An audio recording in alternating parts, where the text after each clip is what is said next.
കുട്ടി. ആരെയും ശ്രദ്ധിക്കാതെ ഉള്ളിലേക്ക് കയറാൻ നിൽക്കുമ്പോഴാണ് സുചിത്രയുടെ വിളി ശിവ കേൾക്കുന്നത്. ഒരു വേള അവൾ നിന്നുകൊണ്ട് തിരിഞ്ഞു നോക്കി. വേഗം പോയി റെഡിയായി വരൂ, നാളെ വിവാഹമല്ലേ, ഡ്രസ്സൊക്കെ വാങ്ങണം. അവർ ഒരു പുഞ്ചിരിയോടെ പറയുമ്പോൾ അവൾ അവരെ മിഴിഞ്ഞ കണ്ണുകളോടെ നോക്കി. നോക്കി നിൽക്കാതെ പോയി വാ കുട്ടി. അവൾ പറഞ്ഞത് കേട്ടില്ലേ? സാവിത്രിയമ്മ കൂടെ പറയുമ്പോൾ ശിവ തലയാട്ടിക്കൊണ്ട് അകത്തേക്ക് പോയി. സുജിക്ക് ഇതിൻ്റെ എന്തെങ്കിലും ആവശ്യമുണ്ടോ? ഉള്ളതിൽ ഏതെങ്കിലും ഒന്ന് എടുത്തിട്ടാൽ പോരെ നാളെ അവൾക്ക്? പിന്നെ ഒരു പുതിയത് വാങ്ങാൻ നടക്കുന്നു. നിത പുച്ഛത്തോടെ ചുണ്ടുകൊട്ടുമ്പോൾ അത് കേട്ട് സാവിത്രിയമ്മ ഒന്ന് ചിരിച്ചു. ശിവയ്ക്ക് വാങ്ങേണ്ട, പകരം ഇല്ലാത്ത ഗർഭം അഭിനയിച്ച് നടന്ന നിന്റെ മൂത്ത മോൾക്ക് വാങ്ങിക്കൊടുക്കാം ആടയാഭരണങ്ങൾ. എന്തു പറയുന്നു നീ? സാവിത്രിയമ്മയുടെ ആ വാക്കുകളിൽ നിത ആകെ വിളറിപ്പോയി. പല്ലവി സേതുവിനെയും നിതയെയും കാര്യങ്ങളെല്ലാം അറിയിച്ച് അന്ന് തന്നെ സേതു തൻ്റെ മകൾക്ക് വേണ്ടി അശോകനോട് മാപ്പ് ചോദിച്ചുവെങ്കിലും തൻ്റെ അച്ഛനും അമ്മയും ആ വിവരം അറിയിക്കാതെ ഇരിക്കാൻ അയാൾ ശ്രദ്ധിച്ചു. പക്ഷേ അതിനു മുന്നേ ത്രിലോക് വഴി അവർ കാര്യങ്ങളെല്ലാം അറിഞ്ഞിരുന്നു എന്നതാണ് സത്യം. എന്താ, നിന്റെ നാവ് ഇറങ്ങിപ്പോയോ? മറുപടിയൊന്നും ഇല്ലേ നിനക്ക് പറയാൻ? അമ്മേ, ഞാൻ വേണ്ട, ഒന്നും പറയണ്ട. അവർ നീരസത്തോടെ നിതയെ കൈ ഉയർത്തി തടഞ്ഞു. ഒരു ഉളുപ്പുമില്ലാതെ മകളെ ന്യായീകരിക്കാൻ വരണ്ട നീ. നല്ലൊരു ദിവസമായിട്ട് എൻ്റെ വായിൽ നിന്നൊന്നും കേൾക്കാൻ നിൽക്കണ്ട നീ. പിന്നെ ഒന്നും പറയാൻ നിൽക്കാതെ നിത വായി മൂടി സേതുവിൻ്റെ പിന്നിലായി നിന്നു. സുജി, എന്താന്ന് വെച്ചാൽ പിള്ളേരോടും കൂടെ ആലോചിച്ചിട്ട് ചെയ്യൂ. സുഹാസിനിയെയും ധ്രുവൻ മോനെയും നാളത്തെ ചടങ്ങിന് ക്ഷണിക്കണം. ഞങ്ങൾക്കൊന്ന് അത്രയിടം വരെ പോയിട്ട് വരാം. അത്രയും പറഞ്ഞ് വാര്യരും സാവിത്രിയമ്മയും പുറത്തേക്ക് പോകുമ്പോൾ ഒടുവിൽ മക്കളും മരുമക്കളും മാത്രമായി അവിടെ. സുജി, എന്നാ നീ പോയി റെഡിയാകും, ശിവ ഇപ്പോൾ വരും. ശരി അശോകേട്ടാ. അവർ അതും പറഞ്ഞ് വേഗം അകത്തേക്ക് കയറിപ്പോയതും ആദിയും അഭിയും ഇഷയും പവിയും പുറത്തേക്ക് വന്നു. അല്ല, അറിയാൻ പാടില്ലാത്തത് കൊണ്ട് ചോദിക്കുക. അച്ഛൻ ഇത് എന്താ പറ്റിയേ? ഇത്രയും നാൾ അവൾ എന്നാൽ ചതുർത്ഥിയായിരുന്നല്ലോ, പിന്നെന്താ പെട്ടെന്ന് അവളോട് ഇത്ര സ്നേഹം? ഞാൻ സമ്മതിക്കില്ല ഈ വിവാഹത്തിന്. എല്ലാവരും കൂടെ ആ പാവത്തിനെ മറന്നുല്ലേ? തനിക്കരികിൽ നിൽക്കുന്ന പവിയെ പിടിച്ചു മുന്നോട്ട് നിർത്തിക്കൊണ്ട് ഇഷ ശബ്ദമുയർത്തുമ്പോൾ അശോക് ഒരു ചിരിയോടെ അവളെ നോക്കി. ഞാൻ ചെയ്തത് തെറ്റ് തന്നെ അങ്കിൾ, സമ്മതിക്കുന്നു. പക്ഷേ അതൊരിക്കലും എല്ലാവരെയും ഒരുപോലെ ചതിക്കണമെന്ന ഉദ്ദേശത്തിലായിരുന്നില്ല. പകരം അങ്കിളിൻ്റെ മകനോടുള്ള സ്നേഹം കൊണ്ടായിരുന്നു. ത്രിലോകിന് നഷ്ടം വരാതെ ഇരിക്കാനായിരുന്നു. പവി ഇടർച്ചയോടെ പറയുമ്പോൾ അശോക് എഴുന്നേറ്റ് അവൾക്കരികിലേക്ക് വന്നു. പവിമോളെ, എൻ്റെ മകൻ ത്രിലോക്നാഥിനെ മോഹിക്കുന്ന ആദ്യ പെണ്ണല്ല നീ. കോളേജ് ടൈമിലും ഓഫീസിലും ബിസിനസ് ഫീൽഡിലും ഒക്കെ ആയിട്ട് അവനെ മോഹിക്കാത്ത പെൺകുട്ടികൾ വളരെ ചുരുക്കമാണ്. എന്ന് കരുതി എല്ലാവർക്കും കൊടുക്കാൻ കഴിയുമോ എനിക്ക് എൻ്റെ മകനെ? അങ്കിളിനറിയാം മോൾ അവനെ എത്രമാത്രം സ്നേഹിച്ചു എന്ന്. പക്ഷേ ഒരച്ഛൻ എന്ന നിലയിൽ എനിക്ക് അവൻ്റെ മനസ്സുകൂടെ നോക്കണ്ടേ? അതുകൊണ്ട് പല്ലവി മോള് അവനെ അങ്ങ് മറന്നേക്ക്. അതാവും നല്ലത്, അല്ലേ സേതു? അയാൾ സേതുവിനെ നോക്കി ചിരിയോടെ ചോദിക്കുമ്പോൾ ഒരു വേള സേതു എന്നു മറുപടി പറയണം എന്നറിയാതെ കുഴങ്ങി. അശോക് എന്തൊക്കെയോ കാര്യമായി പ്ലാൻ ചെയ്യുന്നുണ്ട് എന്ന് ആദിക്കും സേതുവിനും അറിയാമായിരുന്നുവെങ്കിലും അതൊന്നും മറ്റൊരാളോടും തുറന്നു പറയാനുള്ള ധൈര്യം അവർക്കുണ്ടായിരുന്നില്ല. ദേ, എല്ലാവരും കേൾക്കാൻ പറയുക. നാളെ എൻ്റെ മകൻ്റെ വിവാഹമാണ്. അത് വളരെ ഗംഭീരമായി തന്നെ ആഘോഷിക്കണം. ഇടം കൊള്ളിലാൻ ആരും വരണ്ട എന്ന് സാരം. അശോക് അത് നിതയെ നോക്കിയാണ് പറഞ്ഞത്. അത് കണ്ട് നിത ചവിട്ടിത്തുള്ളി അകത്തേക്ക് കയറിപ്പോയി. ആദി, ഈവനിങ് പാർട്ടി അറേഞ്ച് ചെയ്യണം. ഫുഡൊക്കെ പുറത്തുനിന്ന് ഓർഡർ ചെയ്താൽ മതി. അയൽവാസികളോടൊക്കെ അച്ഛനും അമ്മയും കാര്യം പറഞ്ഞിട്ടുണ്ട്. പിന്നെ പുറത്താരും വേണ്ട. എങ്കിലും ഒട്ടും കുറയ്ക്കണ്ട. ഇപ്പോഴത്തെ രീതികളൊക്കെ നിങ്ങൾക്കല്ലേ അറിയൂ. എല്ലാം ഞാൻ നിനക്ക് വിട്ടു തന്നിരിക്കുക. ഓക്കെ അങ്കിൾ, എല്ലാം ഞാൻ വേണ്ടതുപോലെ ചെയ്തോളാം. ആദ്യം അത് പറയുമ്പോൾ ഇഷയും പവിയും അവനെ ഒരു ഞെട്ടലോടെ നോക്കുമ്പോൾ അഭി സംശയം നിറഞ്ഞ കണ്ണുകളാൽ സൂക്ഷിച്ചൊന്ന് നോക്കി. ത്രിലോക് റൂമിൽ ലാപ്പിൽ എന്തോ വർക്കിലിരിക്കുമ്പോഴാണ് നവീനും കാർത്തികും അവൻ്റെ അരികിലേക്ക് വരുന്നത്. നീ എന്താ വരാൻ പറഞ്ഞത്? പറയാം, നിങ്ങളിരിക്ക്. ത്രിലോക് അതും പറഞ്ഞ് വീണ്ടും ശ്രദ്ധ ലാപ്പിലേക്ക് മാറ്റി. നെക്സ്റ്റ് മന്താണ് DM കമ്പനിയുമായിട്ടുള്ള ബിസിനസ് മീറ്റ്. ഞാൻ പോകാനാണ് ഇരുന്നത്. പക്ഷേ ഇനി എന്താവുമെന്ന് അറിയാത്ത സ്ഥിതിക്ക് കാർത്തി, നീ പോകണം അതിന്. ഒറ്റയ്ക്ക് വേണ്ട, ചന്തുവിനെ കൂടെ കൂട്ടിക്കോ, അവൻ ഗൗരവത്തോടെ പറഞ്ഞു. ത്രിലോക്, ഞാനൊരു ഡയലോഗ് പറഞ്ഞാൽ നിന്നെ പുകഴ്ത്തി പറയുന്നതായിട്ട് നീ കരുതരുത്. യോഗീശ്വരനെ എനിക്കറിയില്ല, പക്ഷേ നിന്നെ എനിക്കറിയാം, നല്ലതുപോലെ അറിയാം. ആ മതയാനയെ മെരുക്കാൻ പറഞ്ഞ കൊലക്കൊമ്പനായിട്ടേ നിന്നെ ഞാനിപ്പോൾ കാണുന്നുള്ളൂ. നിനക്ക് നേരെ വന്നിട്ടുള്ള ഒന്നിനെയും നീ ഇന്നേ വരെ ഭയന്നിട്ടില്ല. ഇനിയൊട്ട് ഭയക്കുവുമില്ല നീ. കാരണം മുറിച്ചിട്ടാൽ മുറി കൂടുന്ന ഇനമാണ് ത്രിലോക്നാഥ്. കാർത്തി വല്ലാത്തൊരു ചിരിയോടെ പറയുമ്പോൾ നവീൻ്റെ മുഖത്തും അതേ ഭാവമായിരുന്നു. അല്ലടാ, നിന്റെ വിവാഹകാര്യം നീ ചന്തുവിനെ അറിയിക്കുന്നില്ലേ? ഇല്ലെങ്കിൽ പിന്നെ ഇത് മതി ഇനി ഈ പെണ്ണിന്. നവീൻ ഒരു ചിരിയോടെ പറഞ്ഞു. ഏയ്, ഇപ്പോൾ ആരും അറിയണ്ട. പിന്നെ ശിവയെ ഒരിക്കലും ചന്തു കാണാനൊന്നും പോകുന്നില്ല. സോ അതിൻ്റെ ആവശ്യമില്ല. ത്രിലോക്, ഓണം കഴിയുമ്പോൾ നീ എന്തായാലും മടങ്ങിപ്പോവും.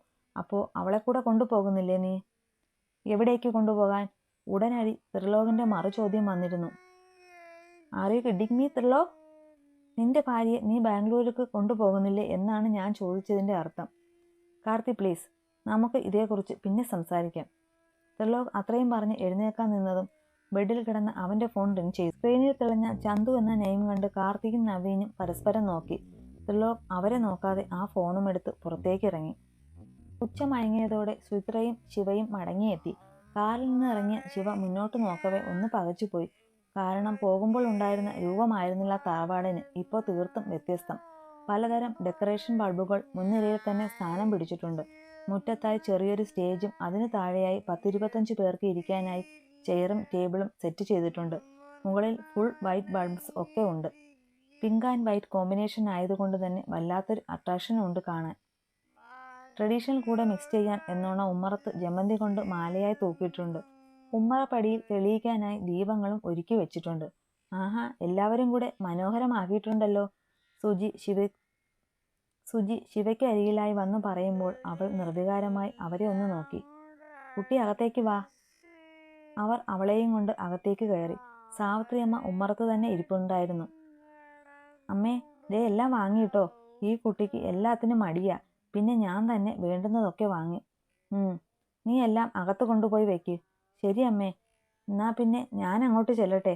കുട്ടി, നീ പോയി കുളിച്ച് വസ്ത്രം മാറാൻ നോക്ക്. ഞാൻ റൂമിലേക്ക് വന്നേക്കാം. സുജി ശിവയോടായി പറയുമ്പോൾ അവൾ മറുപടിയായി ഒന്ന് മൂളി. സുജി അവളെ ഒന്ന് നോക്കിക്കൊണ്ട് അകത്തേക്ക് പോയി. എന്തേ മുഖത്തിനൊരു വാട്ടം? സന്തോഷിക്കുകയല്ലേ വേണ്ടത്? ആഗ്രഹം പോലെ എല്ലാം നടക്കുമല്ലേ? തന്നെ നോക്കി നിൽക്കുന്നവളെ നോക്കി സാവിത്രിയമ്മ ആ ചോദ്യം ഉന്നയിക്കുമ്പോൾ ശിവ മെല്ലെ അവർക്കടുത്തേക്ക് പോയി മുട്ടിലിരുന്നു. മുത്തശ്ശിക്ക് എന്നോട് ദേഷ്യമാണോ? എന്തിന് ദേഷ്യം വരാ? നീ എന്തെങ്കിലും ചെയ്തുവോ? ഉടനടി മറുപടി ചോദ്യം വരുമ്പോൾ ശിവയുടെ മുഖം മെല്ലെ താഴ്ന്നു. ചെല്ല്, നീ പോയി ഒരുങ്ങുവാ.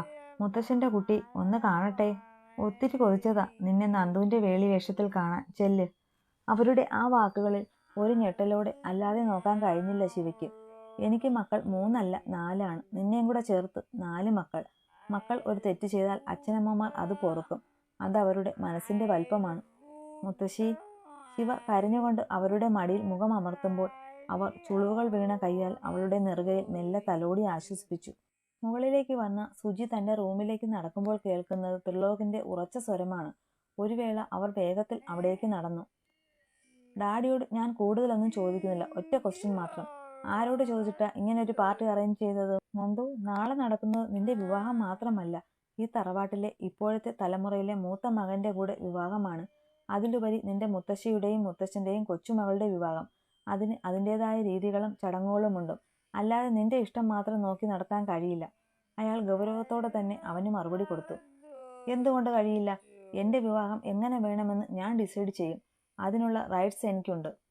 ത്രിലോക് അതീവ കോപത്തിൽ പറയുമ്പോൾ ഇത് കേട്ടുകൊണ്ടാണ് സുജി റൂമിലേക്ക് വന്നത്. നന്ദു, ഈ വിവാഹം നിന്റെ ഇഷ്ടത്തിനാ നടത്തുന്നത്. അല്ലാതെ ശിവയെ ഞങ്ങൾ ആരുമല്ല നിന്റെ തലയിൽ കെട്ടിവെക്കാൻ നോക്കുന്നത്. എല്ലാം നിന്റെ ഇഷ്ടത്തിന് നടത്താനാണെങ്കിൽ പിന്നെ നിനക്ക് ഞങ്ങൾ എന്തിനാ? സുജി ദേഷ്യത്തോടെ അവനോട് ചോദിക്കുമ്പോൾ ത്രിലോക് അവരിൽ നിന്ന് മുഖം തിരിച്ചു. ത്രിലോക്, നീ വാ. എടാ, വരാനല്ലേ പറഞ്ഞത്? കാർത്തി അവനെയും വലിച്ചുകൊണ്ട് റൂമിൽ നിന്നായി തിരിഞ്ഞതും സുജി വേഗം അവൻ്റെ മുന്നിൽ കയറി നിന്നു. നിന്നോട് ഞാനൊരു കാര്യം പറയാം. നിന്റെ മനസ്സിൽ എന്താണെന്നൊന്നും ഞങ്ങൾക്കറിയില്ല. നിനക്ക് അവളെ വേണമെന്ന് വാശി പിടിച്ചു. ഞങ്ങൾ അതിന് സമ്മതം മൂളി. ഇനി ഇതിന് പിന്നിൽ ആ കുട്ടിയോടുള്ള ദേഷ്യം കൊണ്ടുള്ള ചതിയാണ് ഉദ്ദേശമെങ്കിൽ മുന്നിൽ നിൽക്കുന്നത് നിന്റെ മകനാണെന്നുള്ള ചിന്ത ഞാൻ അങ്ങ് മറക്കും. ഓർത്തു വെച്ചോ നീ. അവന് നേരെ വിരൽ ചൂണ്ടിക്കൊണ്ട് സുചിത്ര ശബ്ദമുയർത്തുമ്പോൾ കാര്യം വഷളാകാതെ ഇരിക്കാൻ കാർത്തി പെട്ടെന്ന് ത്രിലോകിനെയും കൊണ്ട് റൂമിന് പുറത്തേക്ക് ഇറങ്ങി. എൻ്റെ സുജി, നീ അവനോട് എന്തൊക്കെയായി പറഞ്ഞത്?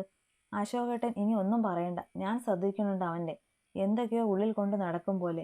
ഇത്രയും നാൾ വെറുക്കപ്പെട്ടവളായിരുന്നവളോട് പെട്ടെന്ന് അവന് പ്രണയം തോന്നണമെങ്കിൽ അതിനു പിന്നിൽ ഒന്നുമില്ലാന്ന് കരുതാൻ മാത്രം പൊട്ടിയല്ല ഞാൻ.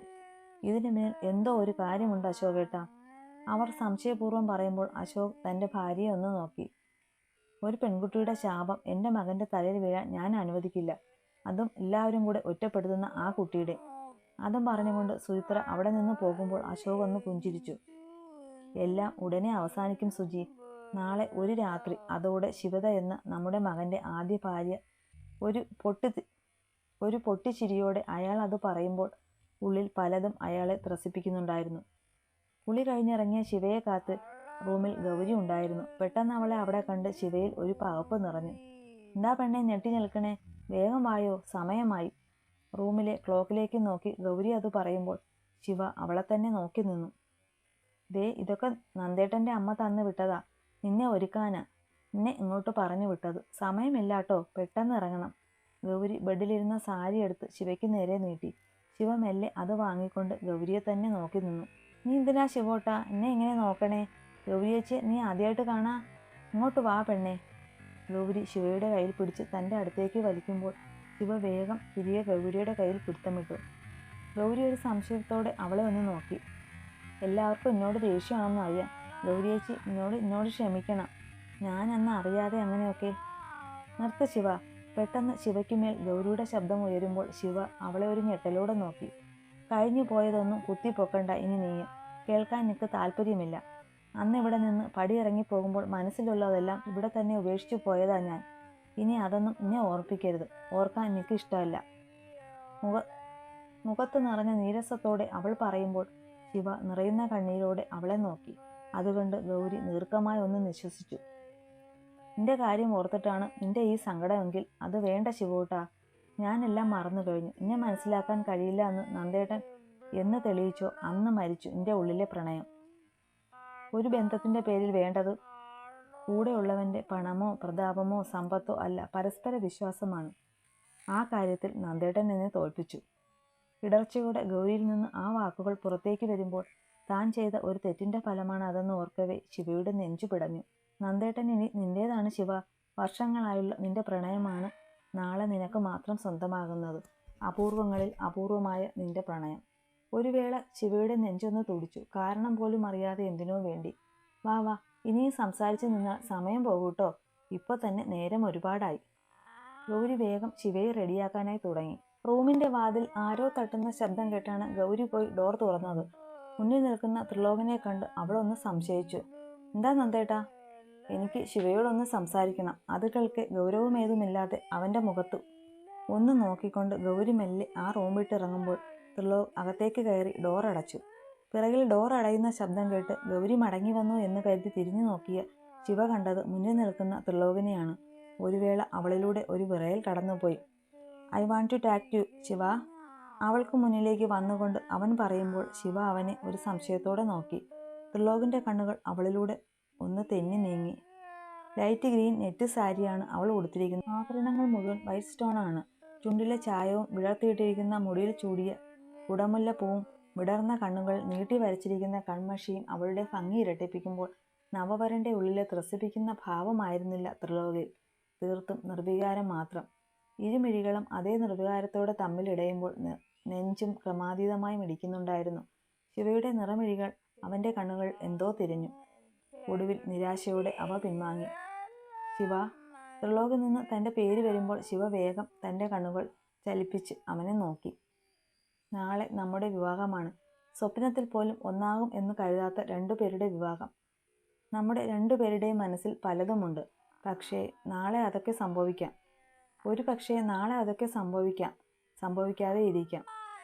അതിനി എന്തു തന്നെ ആയാലും ഞാൻ ഇനി പറയുന്നത് താൻ ശ്രദ്ധിച്ചു കേൾക്കണം. ഒരു പക്ഷേ അതൊന്നും ഇനി ഒരിക്കൽ പറയാൻ കഴിഞ്ഞില്ല എങ്കിൽ. ശിവ തൻ്റെ കണ്ണുകൾ അമർത്തി അടച്ചുകൊണ്ട് അവനിൽ നിന്ന് തിരിഞ്ഞു നിന്നു. നിന്റെ ആഗ്രഹം അതെൻ്റെ പേരിലുള്ള താലിയാണ്.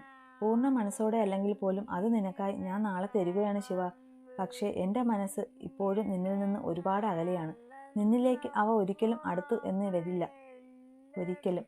നാളെ ഒരിക്കൽ നിന്റെ ജീവിതം അത് തകർത്തു എന്ന് ആരും പറയാതെ ഇരിക്കാനായി ഈ അവസാന നിമിഷം നിന്നോട് ഞാൻ ചോദിക്കുന്നു. ഇതിൽ നിന്ന് പിന്മാറണോ നിനക്ക്? ത്രിലോകിൻ്റെ ആ വാക്കുകൾ ശിവ വല്ലാത്തൊരു ഞെട്ടലോടെയാണ് കേട്ടത്. അവൾ വിശ്വാസം വരാത്തതുപോലെ അവനെ തിരിഞ്ഞു നോക്കി. എൻ്റെ കൂടെ നീ ഒരിക്കലും സന്തോഷിക്കില്ല ശിവ. വേദന മാത്രമേ ഈ ജീവിതം കൊണ്ട് നിനക്കുണ്ടാവൂ. ഒരു ഭാര്യ എന്ന പരിഗണന പോയിട്ട് എന്നിൽ നിന്ന് സ്നേഹത്തോടെ ഒരു നോട്ടം പോലും നിനക്ക് ഞാൻ തന്നു എന്ന് വരില്ല. വേണ്ട വേണ്ട, ഒന്നും വേണ്ട നിക്ക്. ഈ കൈകൊണ്ട് ഒരു താലി, അത് മാത്രം മതി ഈ ജന്മം ശിവതയ്ക്ക്. അതിൽ പരം ഒരു മോഹവുമില്ല നിക്ക്. അവനെ പറയാൻ അനുവദിക്കാതെ ശിവയുടെ ശബ്ദം അവന് മേൽ ഉയരുമ്പോൾ ത്രിലോക് ഒരു നിമിഷം അവളെ തന്നെ നോക്കി നിന്നു. കണ്ണുകൾ കലങ്ങി ഒഴുകുന്നുണ്ട്. ആ കാഴ്ച തൻ്റെ നെഞ്ചു ഉലയ്ക്കുന്നതായി തോന്നി അവന്.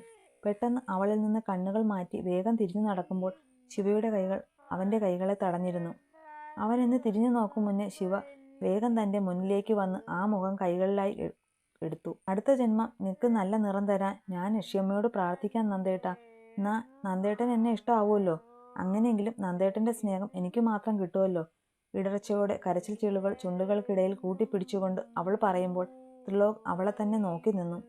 കാൽ നിലത്ത് ഊന്നിക്കൊണ്ട് ഉയർന്നു പൊങ്ങിക്കൊണ്ട് ശിവ അവൻ്റെ വിരിനെറ്റിയിൽ തൻ്റെ ചുണ്ടുകൾ പതിപ്പിക്കുമ്പോൾ ത്രിലോകിൻ്റെ ശരീരം ആകെ ഒന്ന് വിറച്ചുപോയി. കൈമുഷ്ടി ചുരുട്ട് നെഞ്ച് ഉച്ചത്തിൽ മിടിച്ചുകൊണ്ടിരുന്നു. ഒഴുകിയിറങ്ങുന്ന കണ്ണുനീർ തുള്ളികൾ വകവയ്ക്കാതെ ശിവയുടെ ചുണ്ടുകൾ അല്പനേരം അവനിൽ വിശ്രമം കൊണ്ട ശേഷം മെല്ലെ അകന്നു മാറുമ്പോൾ തന്നെ ത്രിലോക് അവളെ പിറകിലേക്ക് തള്ളി മാറ്റിക്കൊണ്ട് ഡോർ തുറന്നു പുറത്തേക്ക് ഇറങ്ങിപ്പോയി.